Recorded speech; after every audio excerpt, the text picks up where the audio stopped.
قال له انزل عايزك.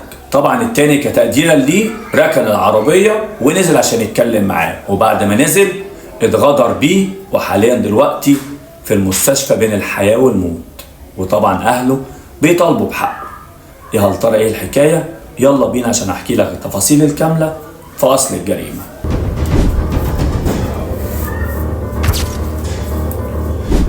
اللي ظاهر قدامكم في الصورة ده اسمه احمد المسلماني، احمد محمود، او يعني ما علينا، اسمه احمد المسلماني. احمد راجل من محافظة البحيرة وتحديدا من رشيد. احمد بيشتغل تاجر ذهب، راجل كده ايه يعني، عنده محله، شغال طبعا تاجر ذهب في حاله، ما مش بتاع مشاكل. المهم طبعا ما اعرفش في خلاف سابق ولا لا، ولكن طبعا المهم ان هو كان راجع من شارع اسمه شارع السوق، وتحديدا عند محل بتاع حلويات، هو واحد صاحبه بعد نص الليل. واحد شاور لهم كده ووقفوا